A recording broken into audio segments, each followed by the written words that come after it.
smartfonlarda o qədər fərqli proqramlar kəşf olunur, ortalığa çıxır.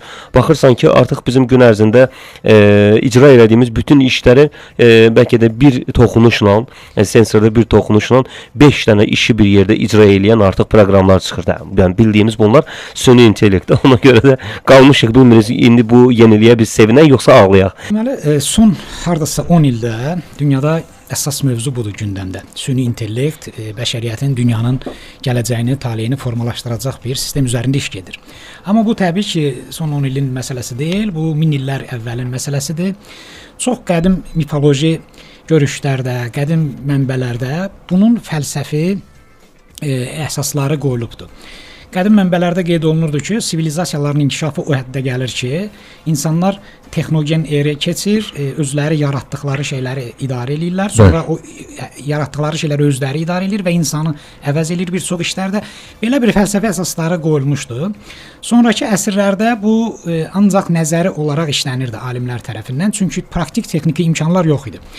20-ci əsrdə artıq 20-ci əsri texnika əsri adlandırırdılar, kosmos əsri adlandırırdılar. Bu əsrdə artıq süni intellektin bazası qoyuldu texniki olaraq. İlk kompüterlər yaranmağa başladı, ilk yaddaş, ilk əmrlər, əməliyyatlar.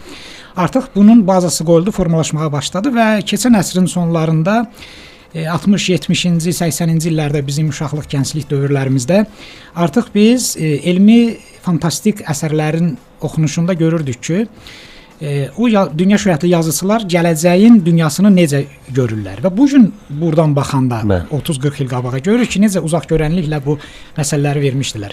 Məsələn, qalaktik səyahətlər, müxtəlif dünyada yaranan texniki inkişafın hara gətirib çıxaracağını elə təsvir eləmişdilər ki, bu gün biz onu real görürük ki, bunlar artıq baş verir. Deməli, süni intellekt sürətlə həyatımıza daxil oldu və bundan əvvəl kompüter sistemləri, internet sistemi artıq oturuşdu və bu inkişaf o həddə gəldi ki, artıq əvvəllər yalnız verilmiş əmrlər üzrə müəyyən proqramları idarə eləmək olurdusa, artıq müstəqil düşünə bilən, özü qərar verə bilən, özü analiz eləyə bilən süni intellekt sistemləri formalaşdı və bu süni intellekt sistemlərinin beyni qlobal big dataya bağlıdır. Dünyanın bütün informasiya bazasına, informasiya məkanına bağlıdır. Ən dəhşətli orasıdır ki, ultra sürətli prosesor vasitəsilə, bayaq siz dediyiniz kimi, hər hansı bir biz məlumat ona verəndə təsəvvür edin ki, bir saniyədə milyardlarla informasiyanı analiz və emal eləyib, onun əsasında bir ortaya fakt fikir qoyur, ümumiləşdirilmiş məsələni qoyur. Amma burada bu əslində insanın fəaliyyəti üçün, gələcəyi üçün əgər bu süni intellekt düzgün əllərdə olarsa, yer gəlmişəm, burada süni intellektdə iki məsələ var. Biri bunun faydalı tərəfidir.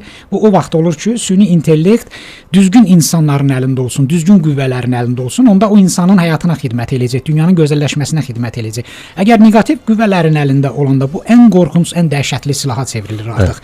Yəni ona görə bugün mən də yazmışdım ki, süni intellekt bəşəriyyətin ən qorxunc düşməninə çevrilə bilər. Yəni bəşəriyyət insanı da məhv eləyə bilər. Bu müxtəlif elmi fantastik əsərlərdə də göstərilir. Məsələn, Matrix filmində də elə buna işarə verilib ki, artıq robotlar, süni intellekt o həddə çatacaq ki, insana tabe olmayacaq, özü müstəqil qərar vermək, düşünmək, yaratmaq, hətta öz enerjisini özü təmin eləmək, təbiətdən filandan insana asılılıq azaldandan sonra tabe olmaya bilər. Bu hələlik bizə bir qədər fantastika görünsə də, sürət o qədər yüksək sürətlə gedir ki, hadisələr bir neçə ay, bir ildən vaxt keçəndən sonra görürsünüz ki, necə böyük dəyişikliklər olub. İnanın ki, bir neçə ildən sonra süni intellekt insanı bütün sahələrdə əvəz eləyə bilər. Mən futuristik kanalları izləyirəm dünya ölkələrindən, məşhur texnoloqların və onların proqnozları belə göstərir ki, yaxın təxminən 10-15 ildə bizim gördüyümüz peşələrin, fəaliyyətlərin 90% keçəcək süni intellektin, robotların öhdəsinə. Yəni sadəcə olaraq burada insanları əvəz eləyəcək və daha effektiv, daha məhsuldar işləyəcəklər. Əslində nədən danışırdıq? Süni zəkanın, süni zəkanın sürətli inkişafından və bunun təhlükəli tərəflərindən ki, bu bizi irəlidə sevindirəcəkmi, yoxsa ağlayacaqmı? Axırda bizə dönü çıxacaq, deyəcək, bilirsiniz nə var, elə bütün hər şey mənim niyə, mən idarə edirəm sizi. Bugün sevinirik, amma sabah nə olacaq şans bərabərdir. Bu ancaq ondan asılıdır ki, bəşəriyyət, insanlar özlərinə necə cəmiyyət, dövlət sistemi quracaqlar dünyada. Əgər dünyada hakimiyyət sağlam qüvvələrin əlində olsa, süni intellekt bəşəriyyətə xidmət eləyəcək. Bayaq dediyim kimi, şər qüvvələrin əlində olsa, bu bizim zərərimizə xidmət eləyəcək. Hazırda süni intellekt deməli nə ilə məşğuldur? Bütün big datanı toplayıb, bütün psixologiyasını öyrənib insanların, təbiətin qanunlarını filanını indi nəyi öyrənir? Artıq qeyri-maddi şeylərə girişib. Məsələn, emosiyalara, hisslərə öyrənməyə. Məsələn, bizi izləyir şəbəkələrdə filanda biz hansı hadisədə hansı emosiya, hansı mimikalar müşahidə olunur sifətimizdə, onu robotlara ötürməyə çalışırlar.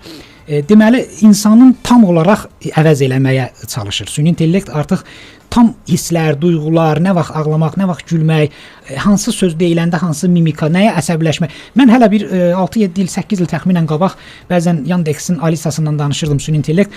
Təsəvvür edin ki, bəzən onu əsəbləşdirdim, elə sual verirdim, əsəbləşirdi. Süni intellekt təsəvvür edin. Bəzən həyəcanlanır, bəzən qəzəblənir, bəzən gülür. Belə baxırsan ki, sanki insanla danışırsan, özü də düşünməyə macal da yoxdur. Bir saniyədə onu reaksiya verir.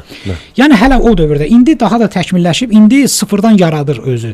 Bir film yaradır, bir elmi dissertasiya qoyur ortaya, bir texniki çertiyoj yaradır, bina, məsəl üçün müxtəlif şeylər, özündən nəsə yaratmaq. Artıq ikinci mərhələ nədir? Süni intellektdə müstəqil yaratma mərhələsinə keçir. İndiyə qədər proqramlaşdırılmış formanın üzərində iş gedirdi. İnsan proqramı əmr verirdi.